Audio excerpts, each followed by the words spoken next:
Hello my friends, now we're going to jump right into Module 10, Promoting and Curating Your Videos Manually. I've thrown this module in here because all the way as far back as 2011, since content curation came out, I've been discussing and attempting to teach effectively content curation. And I've had to invent new industry terms, including micro content curation, RSS curation, real-time news curation, and now we have a new thing called question curation, having to do with the perpetual lead magnet machine and the ISDNA, or your painkiller article method. And I don't want to get anybody confused, and what's really cool about going to the top level with all of this, with video is where it should all begin. And I don't care what kind of curation you call it. If you've got your videos done, then you're really set for building any kind of content associated with it downstream. Curation, I will say, does have to do with adding meaning or value to the massive amounts of information on the web. Otherwise, you're just aggregating, which I do with a lot of my video sites automatically. And we'll talk about that at some other time. But I just want you to understand that we've thrown this module in here because there are some things you need to do manually. So in part A, we're going to talk about the things that you probably do want to do regardless, and then I'm actually going to give you my 1, 2, 3, 4, 5 punch. Okay, and that's a 5-step punch that really does give you a whole lot of secrets that are revealed in the content curation course. I get into much more depth with it in the content curation course, but this 1, 2, 3, 4, 5 punch is really going to be, if you have nothing else going on in the curation industry, you should, or within the curation mindset, just do these 5 things, starting with video and then following the steps that I give you in this video. And you're going to be so far ahead of the game compared to everyone else. And you don't have to get into micro content curation or all the other courses that we have on this, okay? So let's jump right in. First of all, I want to point out, please save your video files carefully when you create them. This is just something that I've noticed that people forget. They forget to save their video file carefully in a file folder and file structure on their desktop. And I think, or on their drive. And I think that as we move more and more to the beam or to the cloud, a lot of people will be storing their stuff directly online. I can see the end of the desktop actually coming over the next few years, at least partially. So just remember that. Okay, so let's jump right in. When people first start making videos and Camtasia recordings, they often misplace these files. All right, so make sure that you have that. Do not forget where your files are. Start thinking in terms of mirroring your desktop with your online presence so that you don't forget things. Here's a little neuro trip, a little neuromarketing, neurocognitive memory trick that you can use. If you're constantly building stuff online and you start to match and name your folders, name the folders the same name as your websites. If you've got hundreds of websites like I do, I didn't really start getting a handle on all of my videos, images, and files, especially the ones that sometimes I need to make down on my desktop, until I started naming the folders or thinking in terms of domain names on my desktop. And this is, neuro mapping, and it's just been incredibly helpful for me to, if I've got 1,000 websites and I've got some great content and maybe some new images or some memes, or maybe I'm making a video for a particular topic, that topic's going to be matched to that domain name. So even my folders on my desktop are called www.domainx.com, and all the videos that are associated with that I have in a special folder on my hard drive that are all there, and then I back up that hard drive to Western Digital terabyte drive. Okay, so everything is mirrored. I have a drive, and then I also have a backup to back that up on the web. Okay, there's several different backup services you can use. I don't really care which one you use as long as you have a mirror backup. So I back up on the cloud, I back up on a Western Digital, and then I upload to my website on the server to share with the world. So carefully name and store your files. I'm beating this dead horse because as you get into video, it's going to be one of the big problems that you have, especially if you're a one-man show and you're doing it all yourself. Please carefully name your files and think in terms of web presence while you're doing it. Because remember, the name of your file when you upload it to YouTube does matter. It does affect search engine ranking. If you name your MP4 X432916, that's the only kind of credit you're going to get when you upload that MP4 to the web. Okay? If you actually name your file while you're in Camtasia, Content Curation Mastery Course by Russell Wright, and then you upload that, content curation mastery course is actually going to show up as an MP4, and it's going to be part of your ranking factor on your YouTube video. Okay, people don't know that, but file names do matter. Okay, so create a backup file for important videos. I've expressed that. I do the terabyte, and then there's a lot of new cloud-based services coming out to back your system up. You can use everything that you want. I'm not going to make a recommendation on a backup service, because I do, that'll come back to bite me. But just know that I like the services that tend to map your entire desktop to the cloud. Choose carefully that type of service. You're going to see more and more as Microsoft coming out with these added things. Google has backup systems as well. So there's a lot of different kinds of services coming out. I could probably name half a dozen here, but I'm not going to. Research it for yourself. If you're on a Mac, I can't really help you. I don't know what you want to use for backup. Some people prefer just to back up to Western Digital or to an external drive. So upload to YouTube for mass distribution, as mentioned in our previous modules. Again, no matter what, upload to YouTube purely for the traffic benefit, even if you're not going to put it on your website. The embed code, go ahead and upload to YouTube for mass distribution. And when you do that, make sure that you properly keyword tag, annotate, and link to your video description back to the page on your website or blog that will also have a video with the full article. So even if you're using another embed player for that silo landing page or that article landing page, make sure that you annotate your video. I know I've beaten this dead horse, but I want to make sure that you actually understand what I mean by annotate. So let me go over to a YouTube video so we can talk about that. Okay, now we're right here on a YouTube video on the edit function in YouTube. Okay, I've named this the product. It's not as keyword focused as it could be. It could have things like SEO in it, but this is actually a flagship video. And you can see that get the software tool. I could actually put a whole bunch more information on here that would mirror the homepage, and I don't even care about dupe content. You can just go right over to the homepage and snag some content, since that's the theme mirrored page that I'm going to be dealing with. Some SEOs will tell you to rewrite, the words that you're using. I think this is actually an image. So it's really up to you how much time you want to spend on the video, but at the very minimum, I just want to grab something that's got our basic keywords in it just for this demo. Okay, I don't know if you know this, but you can also silo your YouTube channel. If I wanted to, I could link back to the top of my YouTube channel from this video. Okay, and there on the wiki, we actually talk about that a little bit. If you go to Theme Zoom Glossary, and I'm not going to get into that here. I might do an extra module for you on that. But if you go all the way to the end, where it says YouTube website silo architecture, there's a discussion here about how to silo. You can include as many links as you want, and I have noticed the added SEO value, no question, for this kind of stuff. All right, when you just point back up to the YouTube landing page right here, YouTube/theme zoom.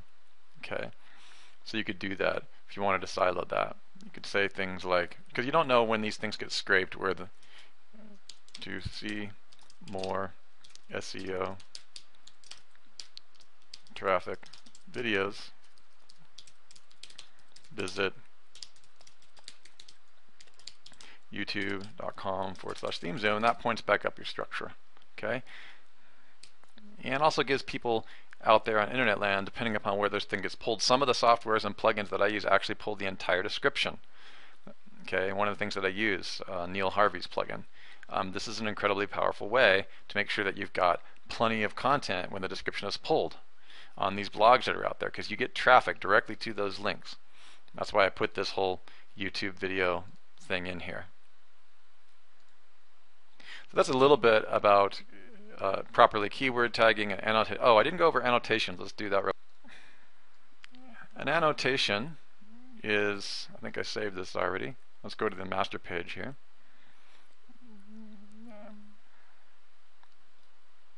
Okay, this does not have an annotation, so we're going to make one. Annotation, you go to edit. Actually, that's not correct. You go, just go up here to annotations and make sure that you see where to go. It's going to be right up here. Okay, and when you get to the annotation area, okay, the first thing that you're going to want to do is add an annotation right there. Click add annotation and just add a note. And in the note go www.networkempire.com, and you can pick whatever background you want. Okay, I'm going to put that right down there below Sue here. And then what you want to do is, I like to go through the entire, some people don't like to do this, but I like the annotation to last through the entire thing. You can change the color as well. See how it's on a white table? Let's go ahead and look through. That's pretty solid towards the end though. So it's not going to be perfect in color the whole time, but they're going to be able to see that. Okay? And then just go ahead and save that. Publish. And then when you go, this time you go back, you're going to see it right away. There's the annotation.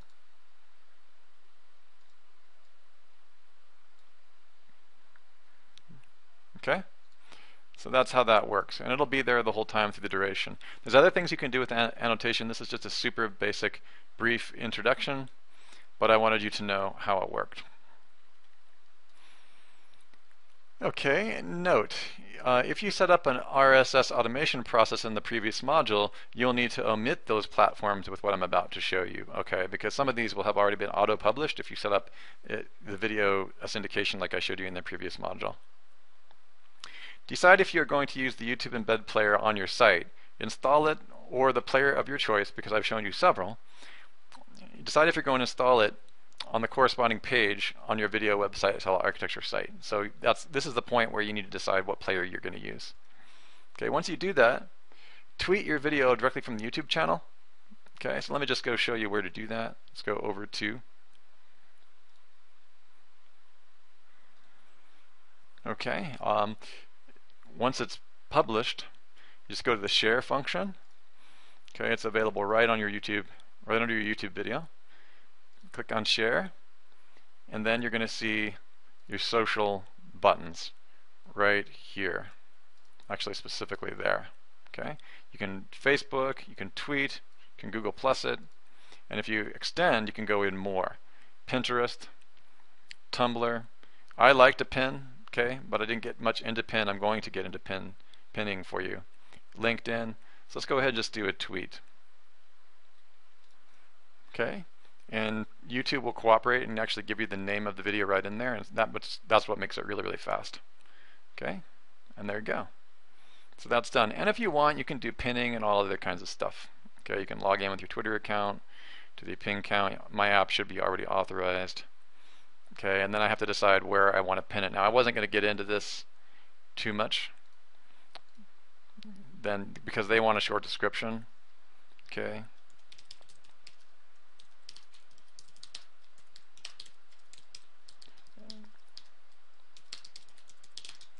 So I probably should resist the temptation to do this. Always put your domain again in Pinterest, and we'll have a separate Pinterest course so that you know how to use this. Okay, and then just go ahead and pin it. And Pinterest is incredibly powerful. It's twice as powerful with video because you've done an embed within an embed. You can do LinkedIn, whatever you want to do. So you set this up in-house to decide how you want to do it.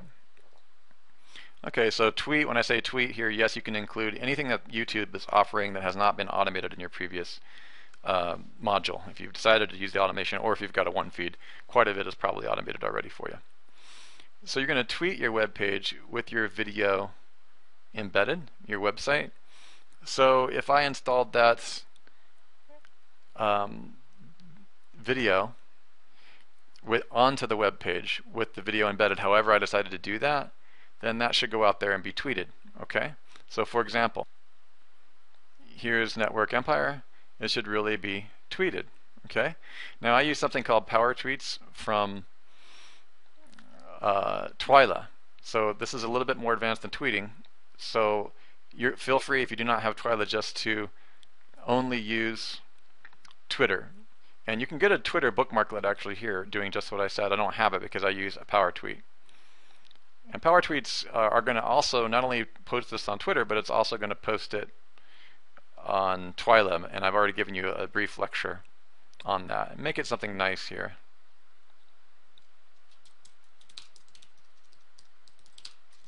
I can't really type today.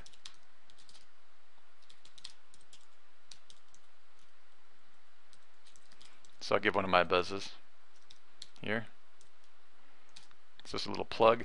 And the main thing is that I'm thinking, whenever I do anything like this, you guys, I know right where it's going. Okay? See how he's got the video right in here? Okay, I'm going to send it now. Oh, you can change which videos you want on here. Twila is pretty powerful, so I like it better than Twitter. It'll allow me to decide which thing I want to show. I'll go ahead and show that. Now let me show Katerina's testimonial there. Okay, and then we'll go ahead and click send now. I can link directly to the original source if I want to. Okay, and then send. Now that's going to be tweeted and Twilight all at the same time. So I'm actually literally building a web page on my Twilight account, which is fairly thematic, and it's going to be going to Twitter all at the same time. And you can see it's sent. Okay, and I should be able to close that now. Alright, so that's how that works. Okay, then you're going to move on to your next, after you've tweeted your regular page, you're going to post your website page on other social media timelines you may have. Now, you might want to post this to Facebook. You might want to post it to LinkedIn. And some people, again, I want to emphasize that some people use bookmarklets, which is what I showed you at the top of the page. You can get a LinkedIn bookmarklet, you can get a Twitter bookmarklet, depending upon what social media platforms you really want to use. We don't get into dig or stumble upon or anything in this course. I do use all those, and I'm planning on creating a new course for those secondary stumbled upon like bookmarking services. I call those middle tier bookmarking services, and they're beyond the scope of this, so they're not required. But here are some places that you might want to think about posting them. Facebook, you definitely want to go to. Google Plus, you definitely want to go to. In fact, I publish my YouTube video just like I tweet it. Okay, LinkedIn. These are optional though. The reason I just said tweet. Your Twitter tweet of your YouTube video on the YouTube page is the minimum, but you can do that to all of these. Pinterest, I actually go directly from YouTube as well. And other social media accounts. Be creative. Okay, this is not a comprehensive course on content curation and tweeting and twittering and all that stuff, because there's so many places you can go. And yeah, it would seem like there's a way to get your YouTube video instantly to all those places. There are ways to set that up, and I talk about that. But I want to make sure that you cover the bare minimum manually if you have to, just so you know. A lot of the times you have to do stuff by hand in order to know where things go. So let's move on to step K. So you want to syndicate the RSS feeds from any of these social media accounts using RSS submit, like we discussed in the previous module on the automated one feed setup. So as you begin to learn about the different platforms that we just discussed, Facebook, Google+, LinkedIn, okay, Pinterest, you're going to learn that some of them have an RSS out, so that when you publish to them, just like when I pinned my video, you can also grab that feed and syndicate their feeds. That's kind of a nice reach, especially if you have the RSS submit software that we discussed. Okay, for example, Pinterest has its own RSS feed, and you can definitely use that. And I've given you the link right here. You can also go to themezoomglossary.com and just do a search on Pinterest, and it'll pull up the page where I give you the exact URL for your RSS feed. It's a little hard to find, so then you can run any social media account that you publish to an RSS feed so that it gets more reach. Okay. Also, we created a software called the Google Plus RSS Maker, where you can just log in, and if you've got the Google Plus course, you should already have access to this. There's also a free trial, a 1-month free trial. It's very, very inexpensive, something like $7 a month, and it is a lot of work for us to make these feeds, and we maintain the server. Apparently, Google doesn't really want you having an RSS feed made out of Google Plus, so we had to program something in order to do that. Okay, and it turns your Google Plus into an RSS feed. So do that and submit that through the same RSS submit one feed system. Okay, here's the next step, is the often forgotten email the new video article to your email list. Once that video is on your email list, go ahead and syndicate that out, email rather, out to the rest of your list. Don't forget, that's the hard part that you have to do manually. You're not going to be able to automate that. I actually do automate my emailing on my WR2 automatic video blogs. So when people opt in on the blogs, once a month, I syndicate all the updated video news stories that have been automatically published to my blog, and then everybody gets an email. They're completely automated websites, and they do work. Yeah, sure, I do get some unsubscribers from these services when they realize they've been on 2 or 3 months that all I'm doing is sending them updated videos. But if I keep the videos really, really honed, a lot of people stay on, and they still keep getting them, and they're 100% automated. But for your WR1 transaction blogs, make sure that you email everyone when a new video article comes out. Okay, that's just including that step in so you don't forget it. Now we're going to talk about optional curation methods for extra reach. Okay, and this is where you're getting actually some of the stuff from the content curation course, maybe even more succinctly in some ways. Post to a theme-related Scoopit magazine. Okay, for example, here's a Scoopit magazine that I have, Advanced SEO Website Style Architecture and Content Curation. I named this magazine because I'm targeting those words and the combination of those words very specifically. Okay, so you can curate, let me just make sure I got this here. Curate your article that you just put your video and your, specifically the article that's posted on your own site. Scoopit does give me extra reach. You can get free or paid. Paid seems to be a little bit more Google friendly. I get a little higher rankings. Okay, so that's what I was saying here is paid. Scoopit account is a little bit more Google friendly. And make sure when you publish that you type an insight into the Scoopit platform. When you go to Scoopit and you publish that article, I'm going to show you how to do that now actually.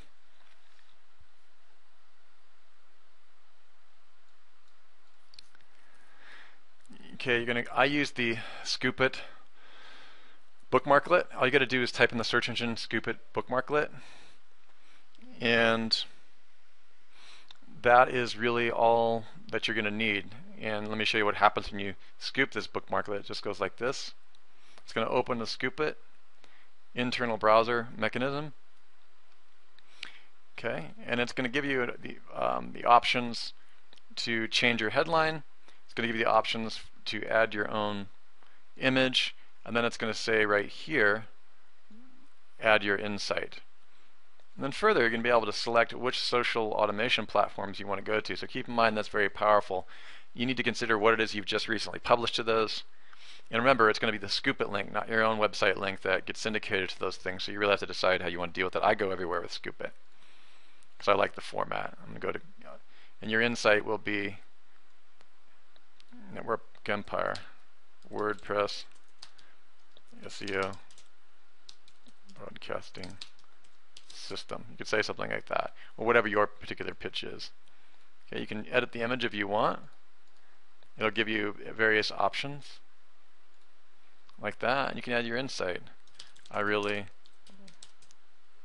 like what Sue Bell had to say. Okay, about. Okay, you could do that. All you got to do is publish. Click by clicking the publish button right here. I don't think you can see it because of the browser stuff, but it's down here at the bottom. Let me see if I can get that for you.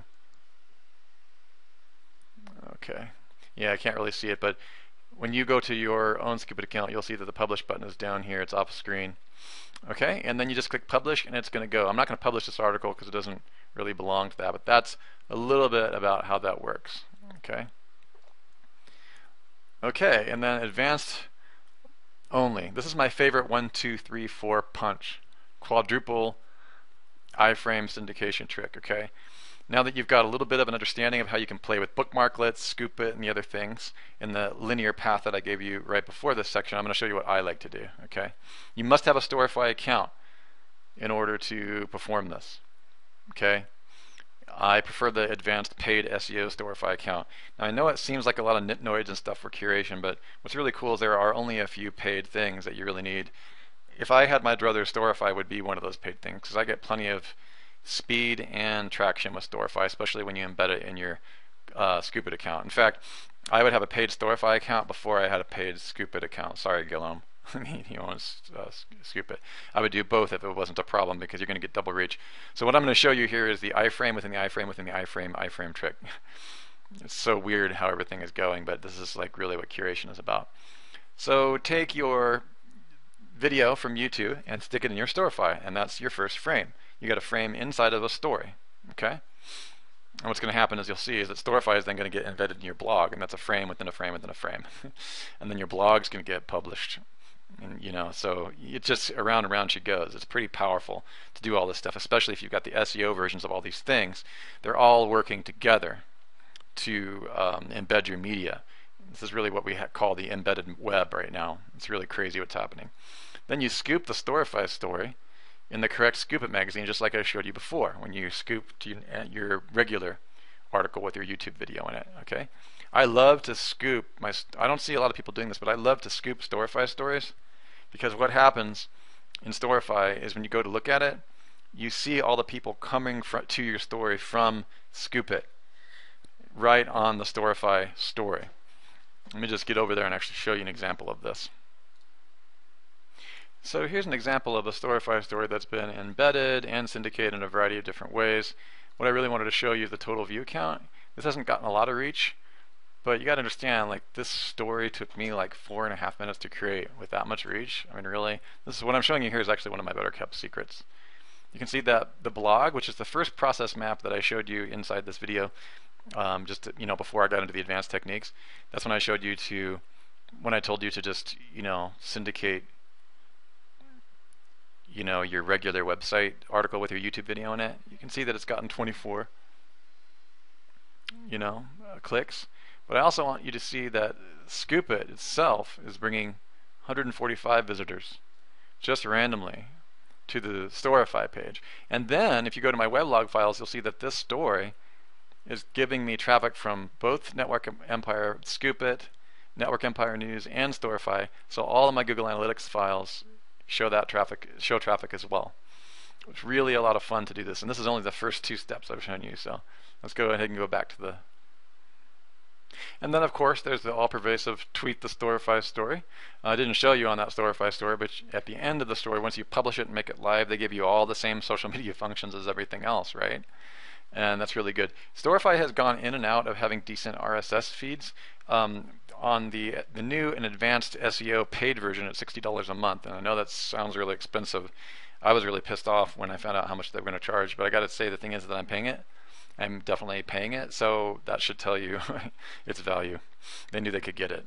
But one of the things they need to add, I may be wrong about this, but it seems like their RSS system is now offline again. It's been off and on, like they're not doing it. Part of the reason is they want to control the news feed, right?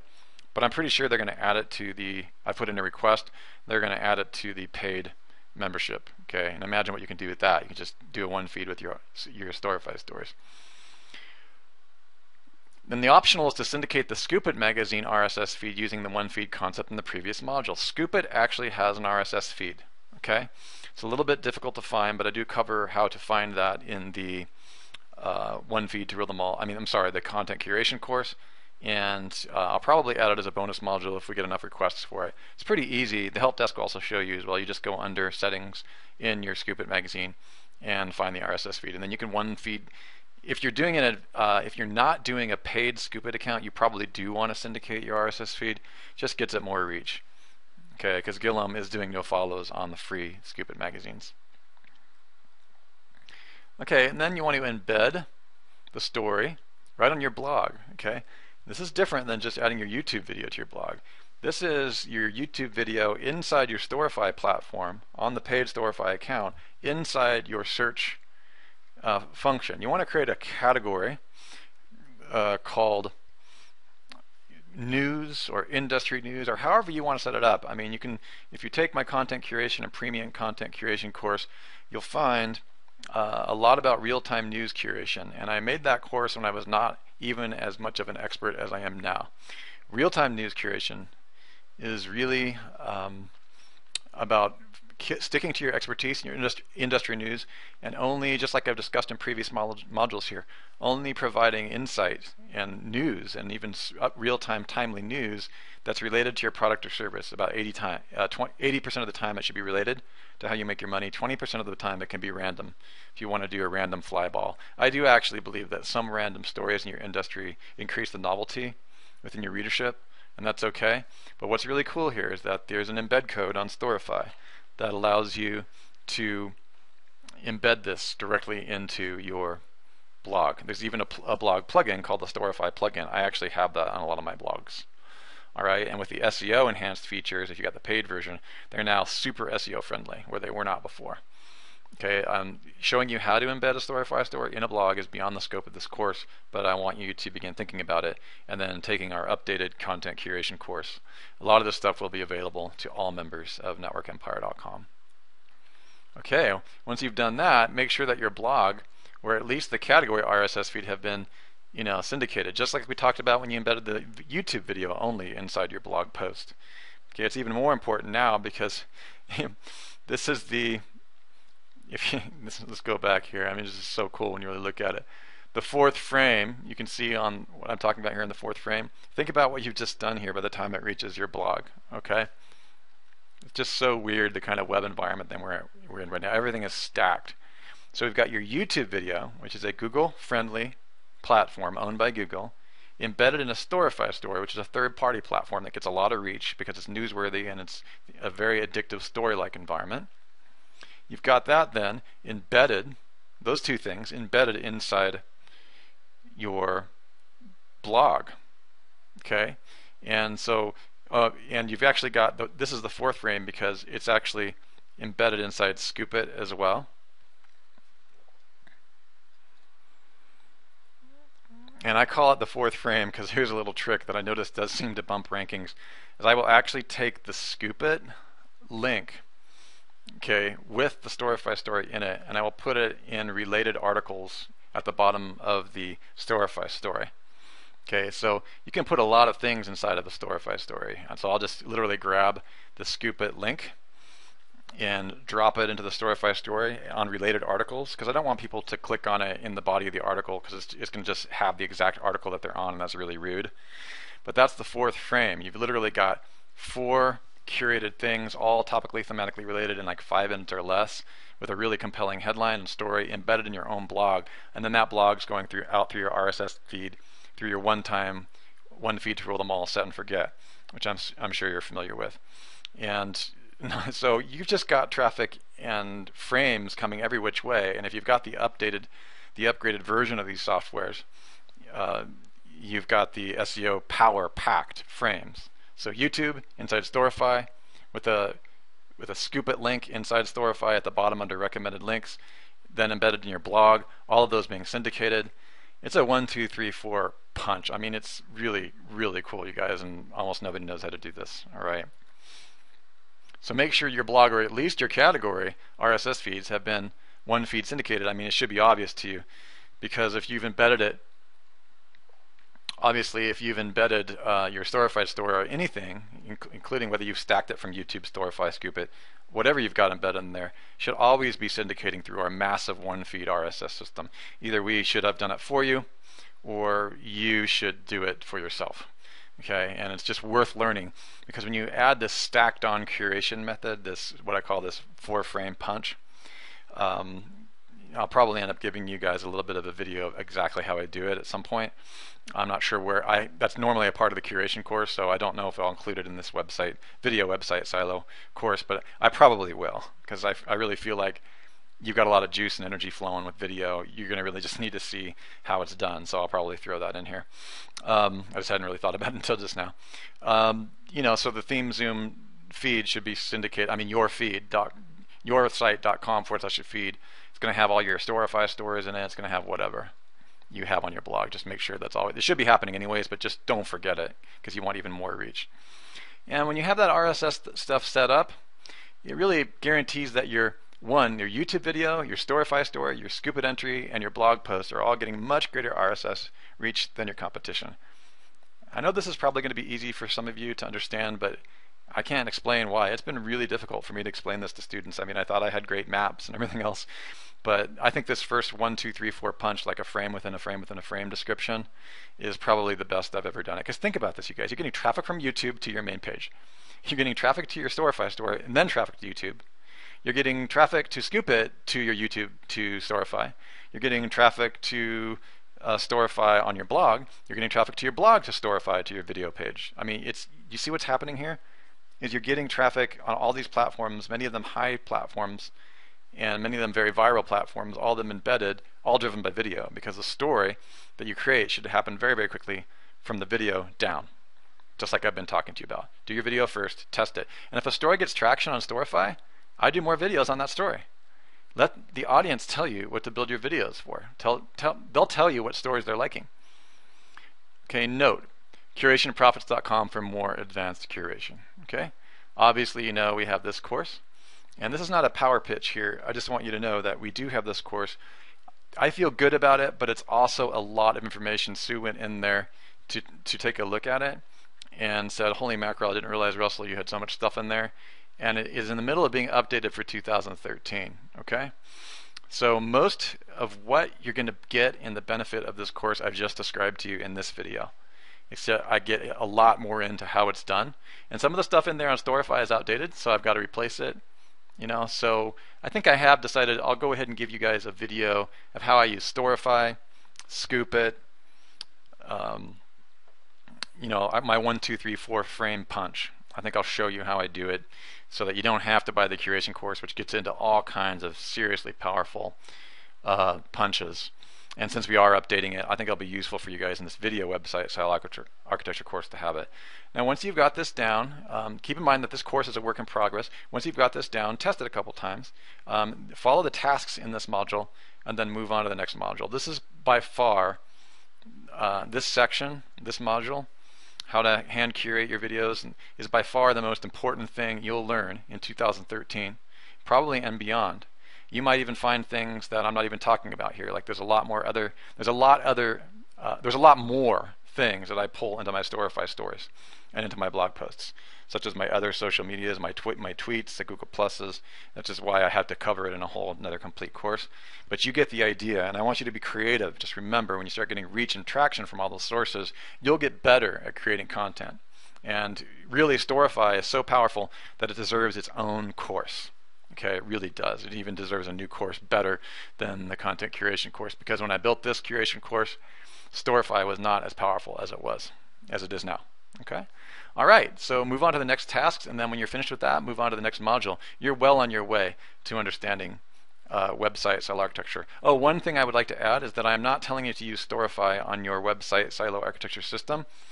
I'm talking about using it on your blog. That's why I said create a news role on your blogs. Not don't use Storify. Don't embed Storify on your static pages inside your main video website, style architecture website.